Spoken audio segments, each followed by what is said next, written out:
제18장.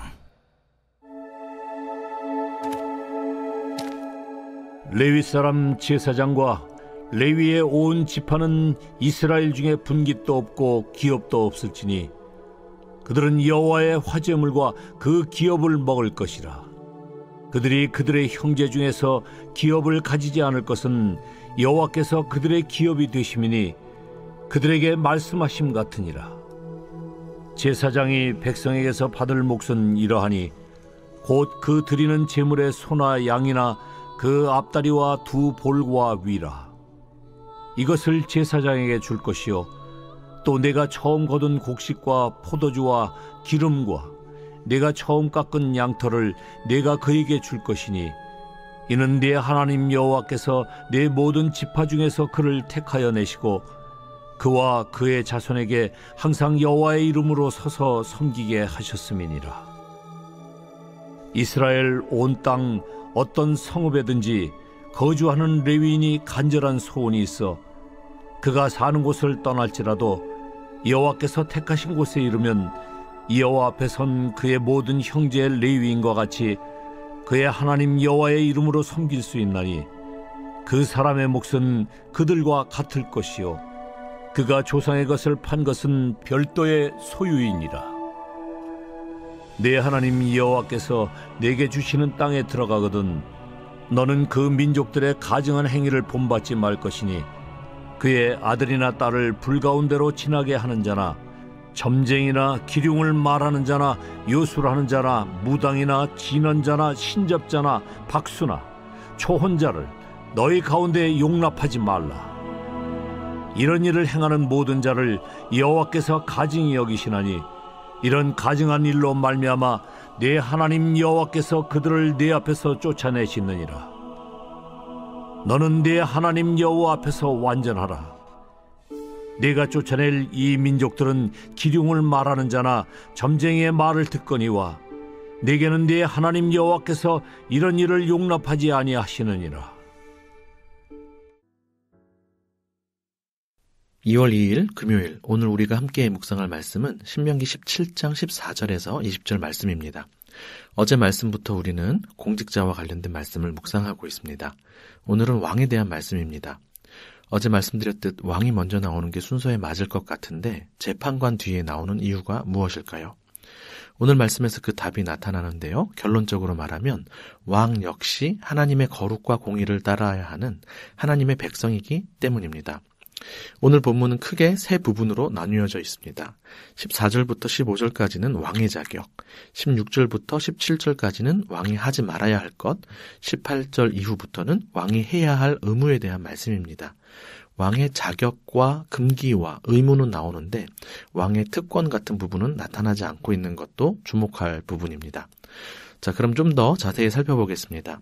14절에 보면 여호와께서 내게 주시는 땅에 이르러 그 땅을 차지하고 거주할 때를 언급하며 말씀이 주어집니다.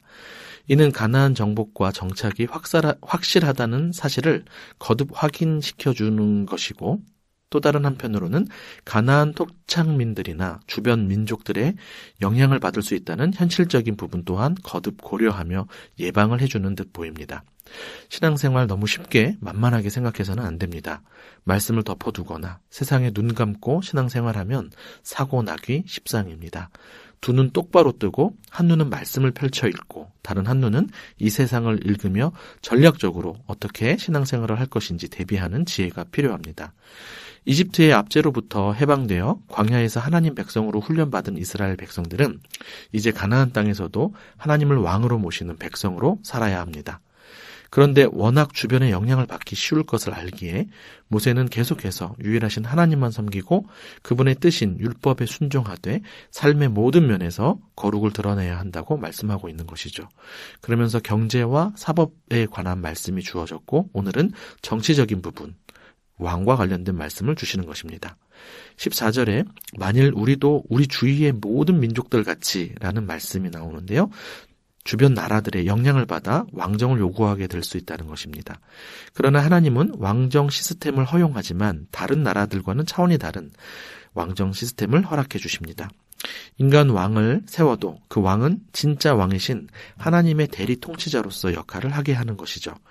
그래서 왕의 자격부터 다른 나라들과 비교됩니다. 다른 나라들과는 달리 이스라엘의 왕은 하나님이 택하셔야 되고 형제 중에서 세워야 하며 타국에는 안 된다는 자격이 나옵니다. 다른 나라들은 권력과 능력으로 왕이 되어 세습을 하죠. 이스라엘은 하나님께서 선택해 주셔야만 합니다. 다윗 언약이 나중에 있기 전까지 이스라엘 역사를 보십시오. 사사의 세습이 있거나 첫 왕인 사울 왕의 아들이 세습된 것 아니었습니다. 이스라엘 왕의 인사 주권자는 하나님이시죠. 신명기에서 계속해서 형제라는 말이 반복되고 있는 것은 이스라엘이 하나님을 아버지로 모시는 큰 가족임을 잊지 않게 하려는 것입니다. 시스템과 조직이 세워지고 다양한 역할이 주어지겠지만 기본적으로 왕을 포함하여 모두가 한 가족이라는 것입니다. 그러니 왕은 군림하는 자가 되면 안 됩니다.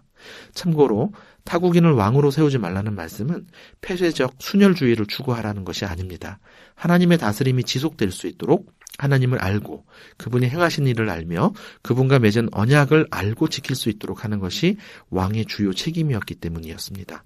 즉 힘과 능력이 있다고 왕이 될 수 없고 오직 하나님의 대리 통치를 감당하기 위해 하나님을 섬기는 형제만 가능한 것이죠.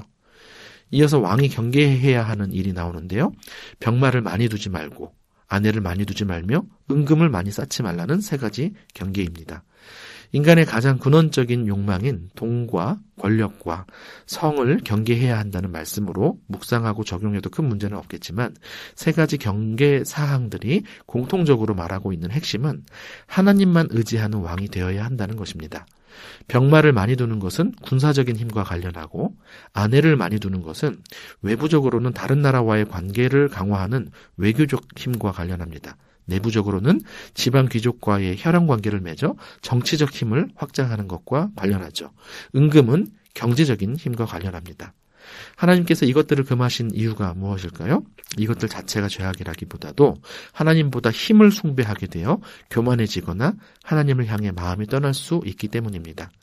17절에 미혹되게 하지 말 것이라는 말씀을 직역하면 마음을 떠나게 하지 말 것이라는 뜻입니다. 안타깝게도 우리는 몇 개월 전에 열왕기상을 묵상하면서 축복으로 힘이 세진 솔로몬이 힘에 탐닉되어서 하나님으로부터 멀어졌던 모습을 보았습니다. 하나님 나라의 백성이 주의해야 할 것이 이것입니다. 하나님이 주신 축복 때문에 축복을 주신 하나님으로부터 멀어질 수 있다는 사실이죠. 혹여나 우리가 가진 것들을 마치 자기 능력인 양 착각하고 있는 부분은 없는지 돌아보고 더욱 마음을 낮추어 겸손히 하나님만 의지하는 가난한 마음을 구하면 좋겠습니다. 마지막으로 왕이 힘써야 할 일이 나오는데 딱 한 가지입니다. 바로 하나님의 뜻이 담긴 율법을 평생 자기 옆에 두어 하나님의 백성을 다스리기 전에 먼저 하나님의 통치를 받는 하나님의 신하가 되어야 한다는 것이죠. 동사 하나하나가 다 중요합니다. 18절에 기록하는 것, 19절에 옆에 두는 것, 읽는 것, 여호와 경외하기를 배우는 것, 율법을 지켜 행하는 것. 하나님의 말씀을 물리적으로나 정신적으로나 늘 가까이 하며 하나님 경외하는 삶을 사는 말씀 묵상과 비슷한 것 같습니다. 그렇게 할 때 왕은 형제 위에 교만하지 않게 되고 말씀에서 떠나 좌로나 우로나 치우치지 아니하여 왕조가 장구히 지속될 것이라고 말씀합니다. 왕의 자격이나 왕정의 존속 모두 자신의 힘과 능력이 아니라 하나님을 섬기는 태도가 좌우한다는 사실을 꼭 기억하시길 바랍니다. 오늘날은 왕정시대는 아니지만 하나님께서 여러분 모두를 각각의 공동체 가운데 영적인 리더로 세우신 부분이 있을 것입니다. 군림하지 마시고 차별하지 마시고 형제로 대하십시오. 하나님만 의지하며 하나님 말씀대로 행하며 여러분이 속한 공동체가 하나님을 경외하는 공동체로 존속할 수 있도록 하나님의 대리 통치자가 되어주십시오. 기도하겠습니다. 우리의 참 왕이신 하나님 아버지, 하나님의 다스림을 받는 제사장 나라로 이스라엘을 선택하시고 애굽에서 구원하시며 광야에서 훈련시켜 주시고 가나안에 들어가기 전 세심하게 여러 영역에서 대비할 수 있도록 인도하시는 과정을 보니 하나님의 진심을 더 크게 느끼게 됩니다. 하나님은 답을 알고 계시고 무엇이 생명이고 무엇이 힘이며 무엇이 안전인지 다 아시는데 자꾸 우리는 눈에 보이는 다른 것들에 마음이 뺏겨 하나님을 의지하지 않고 하나님을 잊고 교만하게 살아가게 될 때가 많은 것 같습니다. 이렇게 되면 안 된다라는 깨달음을 넘어서 절실함 가운데 다시금 하나님만 의지하고 하나님 말씀만 의지하여 하나님 나라의 복이 통로가 되도록 인도해 주옵소서. 먼저 하나님의 다스림을 잘 받게 하셔서 우리가 있는 곳과 가는 곳마다 하나님 나라가 임하는 복을 많이 누리는 한 해가 되게 하여 주옵소서. 예수님의 이름으로 기도드립니다. 아멘. 1. 오심 기도. 하루 5번 마음을 다해 드리는 기도. 나는 죽었습니다. 제가 주인이 아니고 예수님이 저의 주인이십니다. 예수님은 십자가에서 죽으시고 부활하셨습니다. 부활하신 예수님을 가슴으로 만나서 따라가며 간증합니다. 사랑하는 가족과 함께 영광스러운 승리를 노래합니다.